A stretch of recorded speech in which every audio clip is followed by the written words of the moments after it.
నిన్నటి వీడియోలో నేను చెప్పాను కదా, నేను చాలా సెన్సిటివ్, ఎలా స్ట్రాంగ్ అయ్యానో కూడా మీతో షేర్ చేస్తాను అని చెప్పి. అయితే నిన్న డ్యూరేషన్ తక్కువగా ఉండిందండి. దాంట్లో ఇంకా వాటికి చెప్పాల్సినవి వాటికి చెప్పేశానమాట. ఇంకా ఇవాళ ఈ వీడియోలో ఏంటి అంటే, ఇంకా నేను నెయ్యి ప్రిపేర్ చేసుకొని సున్నుండలు కూడా ఎలా ప్రిపేర్ చేసుకుంటాను అన్నది ఈ వీడియోలో అయితే షేర్ చేస్తున్నాను. హాయ్ అండి, నేను హరిత. వెల్కమ్ బ్యాక్ టు ట్రెండీ హరిత వ్లాగ్స్. అందరూ ఎలా ఉన్నారండి? నేను చాలా బాగున్నాను. మీరు నాతో పాటు బాగుండాలని మనస్ఫూర్తిగా కోరుకుంటున్నాను. అయితే ఇవాళ చెప్తాను అని చెప్పాను కదా, ఈ వీడియోలోనే షేర్ చేస్తానండి. ఇంకా ఇవాళ ఏంటి అంటే, చిన్ను దగ్గరికి వెళ్ళాలి అని చెప్పేసి మీగడంతా కలెక్ట్ చేస్తానన్నమాట రోజు కూడా. ఇంకా తనకి ఏదైనా స్నాక్స్ తీసుకుపోదాము అని చెప్పి ఇవాళ అయితే సున్నుండలు అయితే ప్రిపేర్ చేస్తున్నాను.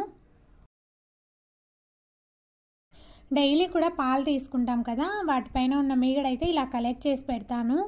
ఇంకా ఎక్కువగా అయినప్పుడు వెన్న తీసి నెయ్యిగా ప్రిపేర్ చేస్తాను. ఇవాళ నెయ్యి తీసేసి ఆ తర్వాత ఇంకా సున్నుండలు చేద్దాంలే అనుకున్నాను. నెయ్యి కూడా చాలా డిఫరెంట్గా తీసుకోవచ్చు అండి, చాలా బాగుంటుంది. కాస్త ఎక్కువ రోజులు అయిపోయింది అనమాట, నేను ఊరు వెళ్ళి అలా ఎక్కువ రోజులు అయిపోయింది. అందుకని చెప్పేసి కొంచెం మళ్ళీ తోడు అయితే వేస్తున్నాను.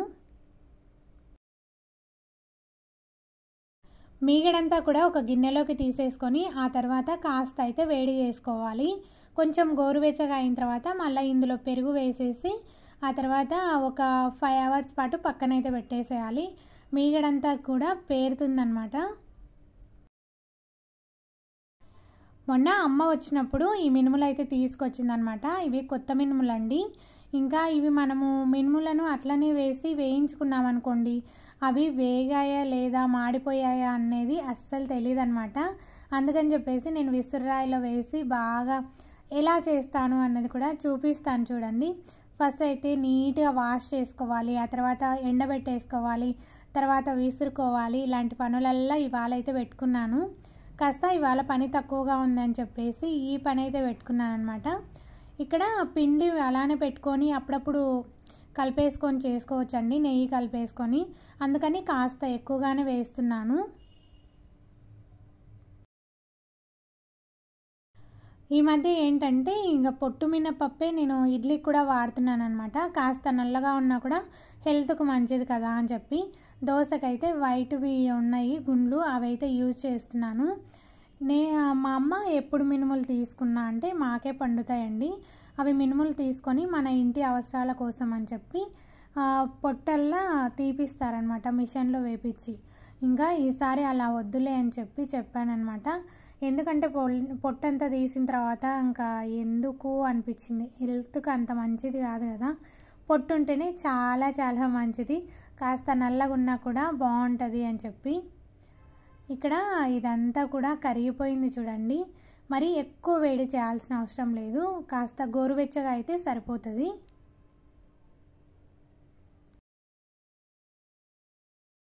నేను మళ్ళీ ఎందుకు తోడు వేస్తున్నాను అంటే, మీగడలో చాలా బాగుంటుందండి. మనము అమ్మమ్మల కాలంలో చేస్తారు కదా నెయ్యి, పూస పూసగా వస్తుంది, చాలా టేస్టీగా ఉంటుంది.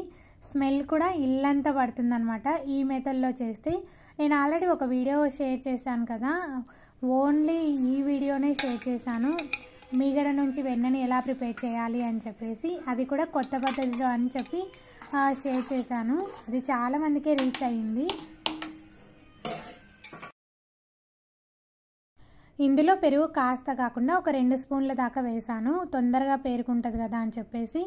దాన్ని అయితే పక్కన పెట్టేసి ఇదైతే ప్రాసెస్ చేయాలి. ఇందులో ఏదైనా చిన్న చిన్నవి రాళ్ళలాగా ఉన్నా కూడా మనము హోల్స్ ఉన్న గిన్నె ఉంటుంది కదా, ఇది దీంట్లో వేసి అలా అలా అన్నామనుకోండి, అన్నీ కూడా కిందికైతే దిగిపోతాయి. ఇంకా ఇప్పుడైతే వీటన్నిటిని కూడా నీట్గా వాష్ చేసుకోవాలి. మొత్తం అంటే వెంటనే తీసేయాలండి, మళ్ళీ నానేంత వరకు అస్సలు ఉండొద్దు. వేస్తామా కడిగామా తీసామా అన్నట్టే ఉండాలి. మళ్ళీ మనం విసురాలో వేసి అంత పప్పు అంతా తీస్తాం కదా, పప్పులాగా చేస్తాం కదా, అప్పుడు కొంచెం మెత్తగా ఉంటాయి అన్నమాట. కాకపోతే నేను వెంటనే వేసేసి నీట్గా కడిగేసి ఆ తర్వాత కాస్త ఫ్యాన్ గాలికి అలా పెట్టేశాను, లేదా ఎండకైనా పెట్టేసుకోవచ్చు. తర్వాత ఈవినింగ్ వచ్చేసి ఇంకా విసురాయిలో వేసి పప్పులుగా చేశాను. ఇంకా ఇలానే గుండ్లు వేసామనుకోండి, చెప్పాను కదా నేను, మాడిపోయినా తెలీదు, వేగవు కదా, అంత లోపలికి చాలా టైం అయితే తీసుకుంటుంది. నేనేంటంటే ఫస్ట్ మన చేనువే కదా, బాగున్నాయి అని చెప్పేసి ఇంకా కడగాల్సిన అవసరం లేదు అని చెప్పి చూశానమాట. అయితే అక్కడక్కడ మట్టి పెడ్డల్లాగా ఉన్నాయి, చిన్న చిన్నగా ఉన్నాయి. ఒకసారి నీట్గా వాష్ చేస్తే సరిపోతుంది కదా అని చెప్పి నీట్గా అయితే వాష్ చేస్తున్నాను. ఇలా నీళ్లు పోసేసి రెండు సార్లు అవసరం లేదు, ఒక్కసారి కడిగేస్తే సరిపోతుంది. ఇందులో పైన తేలుతున్నాయి కదా, అవి వేస్ట్ అనమాట. అంటే తాలు అనేది ఉంటుంది కదా, అదంతా తీసేసి ఆ తర్వాత గింజ అయితే ఇలా నీట్గా ఆ హోల్స్ ఉన్న గిన్నెలో వేస్తే నీరంతా కూడా కిందికి వెళ్ళిపోతుంది. తర్వాత ఒక క్లాత్ లాంటిది తీసుకొని దానిపైన ఆరేస్తే చాలా బాగా ఆరిపోతాయి అన్నమాట. చూడండి, ఇట్లా తీసేస్తే మొత్తం పైన డస్ట్ అంతా పోతుంది అన్నమాట. ఈ హోల్స్ ఉన్న గిన్నెనైతే నేను చాలా రకాలుగా యూజ్ చేస్తాను. జొన్నలు తెచ్చుకున్నప్పుడు జొన్నల్లో ఉండే చిన్న చిన్న రాళ్ళు ఉంటాయి కదా, వాటిని కూడా ఇది తీసేస్తుంది అన్నమాట. ఇలా జొన్నల్లో ఉన్న నుసి అలాంటివంతా కూడా దీంతో వేసుకుంటే అంతా పోతాయి. ఇంకా నేనేంటంటే మొత్తం ఒకసారి క్లీన్ చేసిన తర్వాత దీంట్లో వార్చిన తర్వాత క్లాత్లో పెట్టేసి కాస్త తుడిచినట్టు అనేసి ఫ్యాన్ గాలికి అయితే ఆరబెట్టేసాను. అంత ఈజీగా అయితే నానవండి, తొందరగా ఏం నానవు. ఈ ప్రాసెస్ అంతా కూడా ఒక 5 మినిట్స్లో అయిపోతే సరిపోతుంది. ఇంకా మరీ ఎక్కువసేపు కూడా పెట్టొద్దు. మనకు వీలు లేనప్పుడు బయట కొనిచ్చినా పర్లేదు, కానీ అంటే ఎప్పుడో ఒక్కసారే అండి. మనకు వీలున్నప్పుడు చిన్న దగ్గరికి వెళ్ళినప్పుడు అయితే నేను ఇలా ఏదైనా హెల్దీ రెసిపీస్ అయితే తీసుకొని వెళ్తాను. అందుకే అండి ఎక్కువ కుర్కురేలు కానీ లేస్లు కానీ ఇలాంటివి ఏవి అడగడు మా బాబు. చిన్నప్పటి నుంచి కూడా వాడికి ఏదో ఒకటి చేసి ఇచ్చేదానండి హెల్దీగా ఇంట్లోనే. ఎప్పుడో నెలకు 2 సార్లు ఒక్కసారి మాత్రమే బయట ఆ కుర్కురేలని లేస్ అని అలా తీసుకొని తింటాడనమాట. అది కూడా ఎక్కడికైనా వెళ్ళినప్పుడు మాత్రమే. ఇంకా నేను ఇంట్లో ఉంటే అసలు బయటికి వెళ్ళి కొనిచ్చే ప్రసక్తే ఉండదన్నమాట. పానీపూరి లాంటివి కూడా నేను ఇంట్లోనే ప్రిపేర్ చేస్తాను. ఏదైనా పిజ్జా కావాలి అంటే ఇంట్లోనే ప్రిపేర్ చేస్తాను. కొన్ని ఉంటాయి కదా, మనం ఏదైనా కూడా చైనా సాల్ట్ వేయకుండా చేస్తే చాలా మంచిదండి. అది అస్సలు మంచిది కాదు హెల్త్కు. మనం బయట ఇంకా వాళ్ళు టేస్ట్ రావాలి అని చెప్పేసి ఆ చైనా సాల్ట్ ఉంటుంది కదా, టేస్టింగ్ సాల్ట్ అంటారు దాన్ని, బిర్యానీలో అయినా లేదా గోబీలో అయినా వీటన్నిటిలో వేస్తారండి. అందుకని చెప్పేసి నేను గోబీ చేయాలి అన్నా, గోబీ తినాలి అన్నా కూడా నేను ఇంట్లోనే ప్రిపేర్ చేస్తాను. బాగా ఆరిపోయాయి అన్నమాట. ఇంకా ఇలా పప్పులు అయితే ప్రిపేర్ చేస్తున్నాను. ఇదైతే నేను చాలా రోజుల క్రిందట కొనుక్కున్నానండి, విసురాయి. ప్రతి ఒక్కరి ఇంట్లో ఉండాలి ఇది ఖచ్చితంగా. చాలా ఏళ్ళ క్రితం అయితే కొనుక్కున్నాను. చాలా యూజ్ అవుతుంది నాకైతే.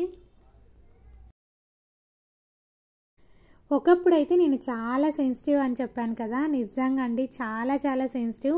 ఎవరైనా ఏదైనా అన్నా కూడా, నా సొంతం వాళ్ళన్నా పరాయి వాళ్ళైనా ఎవరైనా కూడా ఏదన్నా అన్నా కూడా చాలా ఫీల్ అయిపోయేదాన్ని. మనసు వరకు తీసుకొని నేను చెప్పాను కదా పని మానేసి కూడా ఆలోచించేదాన్ని అని చెప్పి.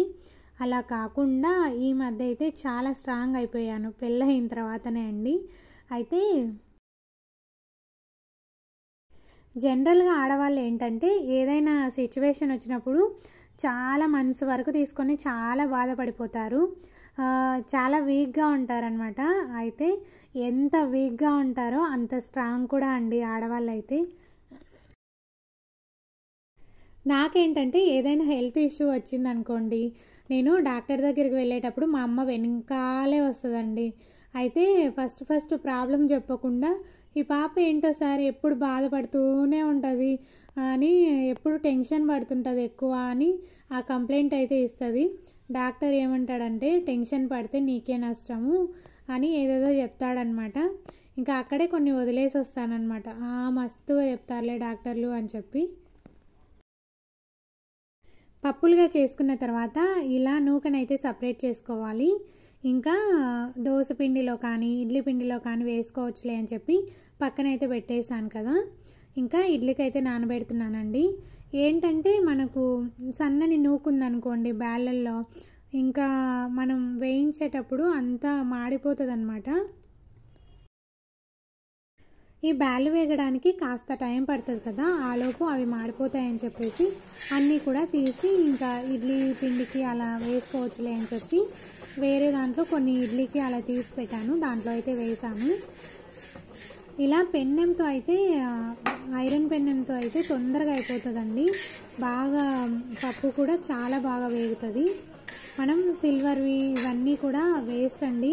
ఇలా ఐరన్ దాంట్లో వేయిస్తే లోపల వరకు వేగి చాలా మంచి స్మెల్ వస్తుందండి. ఈ లడ్డు చేస్తున్నంత వరకు ఇల్లంతా కూడా ఈ స్మెల్లే వస్తుంది అన్నమాట. లైఫ్లో చాలా పెయిన్స్ వస్తూ ఉంటాయి, పోతూ ఉంటాయి కదా, అలాంటివి వచ్చినప్పుడు మనకే ఎందుకు ఇచ్చాడు దేవుడు, పక్క వాళ్ళు ఎంత హ్యాపీగా ఉన్నారో కదా, మనకే ఎందుకు ఇలా జరుగుతుంది అని ఆలోచించే కన్నా మనల్ని ఎక్కువ స్ట్రాంగ్ చేయడానికి అలాంటి బాధలు అయితే ఇస్తాడు అని చెప్పి నేనైతే అలా కొంచెం తీసుకుంటానన్నమాట. అంటే అలా అనుకుంటాను నేను, మనల్ని స్ట్రాంగ్ చేయడానికి ఇలా దేవుడు ఇస్తున్నాడేమో అని చెప్పి. ఇంకా మన చేతిలో ఏమీ లేదు కదండి, మనం ఎలా జరగాలి అని ఉంటే అలానే జరుగుతుంది. కానీ మనము ఏమి బాధపడి ఏం చేయలేము, ఏడ్చి ఏం చేయలేము కదా. కొన్ని సిచ్యువేషన్స్ వచ్చినప్పుడు నేను స్ట్రాంగ్గా ఎలా అయ్యాను అని చెప్తానన్నాను కదా, కొన్ని సిచ్యువేషన్స్ వచ్చినప్పుడు నేనేంటంటే ఎక్కువ మోటివేషనల్ వీడియోస్ అయితే చూస్తానన్నమాట. ఇంకా నాకన్నా ఎక్కువ బాధపడే వాళ్ళు చూడు ఎంత స్ట్రాంగ్గా ఉండి ఎన్ని విజయాలు సాధించారో అని చెప్పేసి, అలా ఏదైనా ప్రతి బాధ వచ్చినప్పుడు కూడా నేను ఎవరితో షేర్ చేయనండి, భగవంతునికి అయితే చెప్పుకుంటాను. పూజ గది దగ్గరికి వెళ్ళి ఇలా ఇలా అని చెప్పుకుంటాను అనమాట. ఇంకంతే, అక్కడ చెప్పేసి ఇంకా వదిలేస్తాను నేను. అది మళ్ళీ సాగదీసి ఇలానే జరిగింది, ఎందుకు జరిగింది, ఏంటికి జరిగింది అవన్నీ ఏమీ ఆలోచించను. ఇంకా ఆలోచించినంత మనకే ఇబ్బంది అనమాట. బ్యాక్ పెయిన్, తల పెయిన్ అన్నీ వస్తాయి. బ్యాక్ పెయిన్ కాదులేండి, తలనొప్పి ఎక్కువగా వస్తుంది అనమాట. ఇంకా అందుకని చాలా ఏళ్ళ క్రిందటే నేను అలా ఆలోచించడం అయితే స్టాప్ చేసేసాను. ఎప్పుడు కూడా నా మైండ్లో అయితే ఒకటి రన్ అవుతూనే ఉంటుంది, రాముడంతటి వాడే రావణాసుడికి నచ్చలేదట మనమెంత అని చెప్పి. అదైతే ఎప్పుడు కూడా నాకు ఒక స్ట్రాంగ్ చేయడానికి చాలా బాగా యూజ్ అవుతుంది అనమాట. ఆ వర్డ్ అయితే, వర్డ్ అంటారా సామెత అంటారా ఏదైనా కూడా చాలా బాగా వర్కౌట్ అవుతుంది నాకైతే. ఇక్కడ ఇంకా నీట్గా అయితే వేయించుతున్నాను. ఇలా ఎర్రగా వేయించాలండి, మరీ ఎర్రగా కాకపోయినా లైట్గా గోల్డెన్ బ్రౌన్ వస్తే సరిపోతుంది. ఇక్కడ నెయ్యి కూడా కాస్తున్నాను. ఇక్కడ 2 తమలపాకులు వేసి నెయ్యి అయితే వేస్తే చాలా బాగుంటుంది అనమాట నెయ్యి చేస్తే. ఇక్కడ పప్పు మనం ఆఫ్ చేసినా కూడా వేగుతానే ఉంటుంది, అందుకని చెప్పేసి నేను కొంచెం రెడ్డిష్గా అయిన తర్వాత తీసేసాను. తర్వాత ఫస్ట్ అయితే ఇంకా అదంతా కూడా పిండి కాస్త ఆరిన తర్వాత పిండి పట్టేసి, తర్వాత బెల్లంతో అంటే జాగ్రీ వేసి పట్టి, తర్వాత నెయ్యి వేసి ఇలా ఉండలు అయితే చేసుకోవాలి. చాలా టేస్టీగా ఉంటాయండి, ఈ మెథడ్ అస్సలు మిస్ అవ్వద్దు. ఎండాకాలం వస్తే పిల్లలు బయట తిరగడం అలా చేస్తూ ఉంటారు కదా, అయితే మనము ఇలానే ఉండలు చేపించడం, తర్వాత విసిరాయితో విసిరించడం అలా చేస్తే వాళ్ళు అక్కడే ఉండి చాలా బాగా ఎంజాయ్ చేస్తారు. ఇక్కడ ఇంకా అవి చేసిన తర్వాత వీటితో పాటు స్పైసీగా దాల్మురి మిక్చర్ ఉంటుంది కదా, అన్ని పప్పులు వేసి చేసేది, అదైతే ప్రిపేర్ చేశాను. ఇలా సేవ్ లాగా చేసేసి ఆ తర్వాత అటుకులను వేయించి, దాల్మురిని వేయించి, ఆ తర్వాత జీడిపప్పును కూడా వేయించి వీటన్నిటిని కలిపి మిక్సర్ లాగా చేసేస్తాను. ఇవి బయట కొనాలంటే చాలా ఖరీదు ఉంటాయండి. బుడ్డల గుండ్లు, పప్పులు, సేవ్ ఇవన్నీ కూడా ఎక్కువ వేయరనమాట, కొంచెం సేవే ఎక్కువ వేసి పెడతా ఉంటారు. నేనేంటంటే అటుకులు ఇవన్నీ కూడా వేయించి ఎక్కువగా వేసాను పప్పులు. అలా ఇలా సేవ్ను కూడా ఇంట్లోనే ఈజీగా ప్రిపేర్ చేసుకోవచ్చు. ఈసారి ఎప్పుడైనా చేసినప్పుడు మీకు ఈ రెసిపీని అయితే తప్పకుండా షేర్ చేస్తాను. పిల్లలకు స్పైసీ ఎక్కువగా ఉండకుండా కొంచెం నల్ల ఉప్పు ఉంటుంది కదా, ఆ నల్ల ఉప్పు, తర్వాత కారం, తక్కువగా కారం, తర్వాత ఉప్పు ఇవన్నీ వేసి వేడిగా ఉన్నప్పుడే కలిపేసుకోవాలి. అప్పుడే వేడిగా ఉన్నప్పుడే కలిపితే మనకి ఈ కారం స్మెల్ ఉంటుంది కదా, పచ్చి స్మెల్, అవేమీ ఉండకుండా చాలా బాగుంటాయి అన్నమాట. టేస్ట్ కూడా తింటూ ఉంటే తినాలనిపిస్తూనే ఉంటుంది. దాల్మురిని కేజీ అయితే తీసుకొచ్చాను. అప్పుడింత అలా చేస్తూ ఉంటాను నానబెట్టేసి. ఇంకా లాస్ట్ అనమాట కొంచెం ఉంటే ఇంకా ఇంతవరకు వీటి వరకు మాత్రమే చేశాను. ఇంకా ఈసారి చేసినప్పుడు ఇంట్లో కూడా ఉంచుకోవాలి. ఇదైతే చిన్నుకి అన్నీ కలిపేసి బాగా చల్లారిన తర్వాత ఒక బాక్స్లో అయితే పెట్టేస్తాను. ఇదండి ఇవాల్టి వీడియో. మీకు నచ్చిందని అనుకుంటున్నాను. ప్లీజ్ నచ్చితే తప్పకుండా సబ్స్క్రైబ్ చేసుకొని మీ ఫ్రెండ్స్ అండ్ ఫ్యామిలీకి కూడా షేర్ చేయండి. నేను డైలీ కూడా వ్లాగ్స్ అయితే షేర్ చేస్తూ ఉంటాను. ఇంతవరకు వీడియో చూసినందుకు కూడా చాలా చాలా థ్యాంక్ యూ సో మచ్ అండి. వీడియోను చూసి వెళ్ళిపోకుండా ఒక లైక్ ఇచ్చి కామెంట్ కూడా చేయండి ఎలా ఉందో కూడా.